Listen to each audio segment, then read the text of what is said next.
Washington, CNN. For some in the White House, Sunday seemed like the first day of the rest of Donald Trump's presidency. By Friday, it was clear that while the clouded Robert Mueller's special counsel investigation had lifted, the pervasive disarray that marked most of Trump's time in office was not going anywhere. A sudden healthcare decision made after heated Oval Office disagreements, along with a reversal on education funding, a confusing sanctions mystery and still unfilled cabinet posts, revealed the chaotic practices and decision-making that have colored Trump's term until this point are still ever-present. Instead of clearing the decks, the end of the Mueller probe has only thrown a fractious West Wing policy and messaging operation into sharper relief. That's left some White House aides expressing regret the investigations and wasn't matched with a more effective strategy to harness the momentum into advancing Trump's agenda, and GOP lawmakers are scratching their heads at a healthcare push few believe makes political sense. That's not exactly what Republicans and administration policy aides had in mind when it was announced last weekend the Mueller probe was over. Many hope the investigations and might lead to an era of newly effective governing, a turning point for a president no longer preoccupied with an encroaching investigator.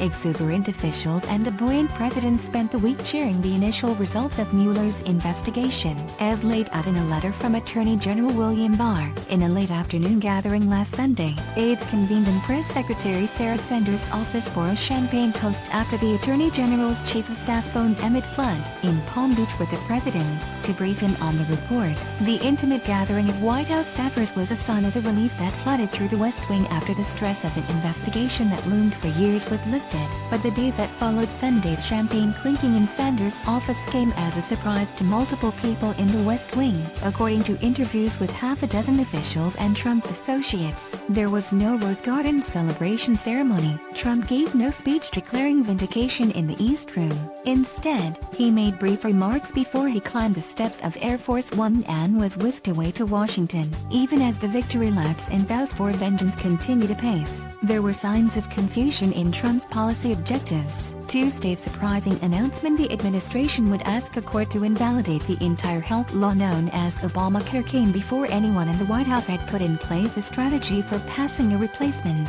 It came over the objections of senior cabinet officials, who questioned the political and legal wisdom of scrapping popular components of the measure without a clear plan to restore them during a heated Oval Office meeting on Monday. Ultimately, Trump followed the advice not of cabinet members most closely aligned with the issue, but of his West Wing advisors, principally the acting Chief of Staff Mick Mulvaney, a former Republican congressman, who regard the move as a way to force Congress into acting on healthcare after repeal and replace efforts failed in 2017. Health and Human Services Secretary Alex Azar and Barr both disagreed with the decision, according to people familiar with the matter, albeit for different reasons. Barr contended the underlying legal argument being made by Republican state attorneys general was flawed and wouldn't be upheld in the courts. In many ways, it's a dangerous and I believe reckless gamble on his part. He may pull it off. He's surprised us before, so we have to give him that, said David Bergen, a CNN senior political analyst and advisor to 4 presidents. It's very similar to when presidents win a second term. They can get very arrogant, they can overreach their power and they make mistakes. The president's own legislative affairs team had not been tasked with developing a replacement plan for Obamacare, according to a White House aide, despite that office's eventual role in shepherding any plan through Congress. Aides were told trade,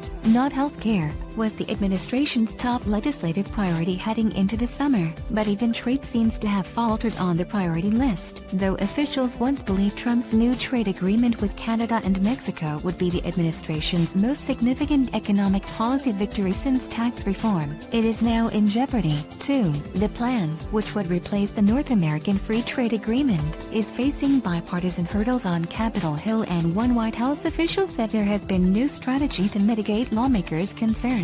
Trump has claimed the deal would pay for his border wall, but an administration official who spoke candidly in recent days said it had little chance of passing. Mark Short, Chief of Staff to Vice President Mike Pence, said Wednesday on CNN that the president will be putting plans forward this year on a healthcare replacement plan, but a White House official said Thursday that Short spoke too soon, because aides are still debating whether the administration will take the lead in crafting a proposal or ask Congress to step in. Short, who was Trump's chief legislative liaison before stepping down last year, rejoined the administration 2 weeks ago. One Republican congressman told CNN on Thursday that after Trump received a political boost from the end of the special counsel probe, he spiked the football in the end zone and the damn ball came up and hit us in the nose. Other lawmakers, speaking more circumspectly on the record, made clear it would be a White House mess to clean up. All I'm going to say about that for a while is that I'm eager to see what the administration proposes, said Sen. Roy Blunt, R. Missouri. We are waiting with bated breath, said Sen. John Cornyn of Texas, a member of Republican leadership. The decision came amid a week of abrupt about-faces, all with Trump at the center, that did little to lessen the impression of an administration at odds with itself. A 3-day controversy over funding for the Special Olympics ended when Trump himself deemed the levels spelled out in his own administration budget insufficient. The Special Olympics will be funded, Trump told reporters on the White House South Lawn. I have overridden my people. His Education Secretary Betsy DeVos had just spent hours painfully defending the cuts, only to later declare she'd never been for them in the first place. Officials at the Education Department described a sense of whiplash after a disastrous week that all followed a puzzling episode on North Korea's sanctions that the administration has still refused to clarify.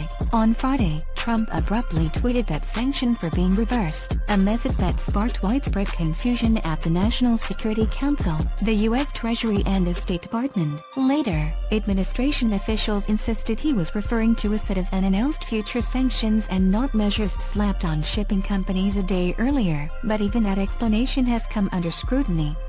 Officials told CNN there was not a package of sanctions in the pipeline, and that Trump's directive remains a mystery to many. Whatever he meant, the move undercut his Treasury Secretary Stephen Mnuchin, who a day earlier announced a set of sanctions on companies accused of facilitating trade with North Korea. John Bolton, Trump's national security advisor, had also highlighted the new sanctions, warning other companies they could be next. They are suffering greatly in North Korea. They are having a hard time in North Korea, and I just didn't think additional sanctions at this time were necessary, Trump explained a week later perched atop sofa at his Mar-a-Lago club. It doesn't mean I don't put them on later, he said, but I didn't think additional sanctions at this time were necessary. In the week-ending news availability from the club, Trump tied the education decision to the sanctions move on Friday. It's a little bit of a similar situation with different parties, to put it mildly, he said, casting himself as the administration's ultimate overseer. But he appeared no less consumed with the now-finished Mueller probe than he was at the start. Cast in odd late-afternoon lighting, Trump responded to Newsbar would provide Congress a redacted version of Mueller's full report. I have nothing to hide, he said. This was a hoax. This was a witch hunt. I have absolutely nothing to hide, and I think a lot of things are coming out with respect to the other side, but I have a lot of confidence in the Attorney General.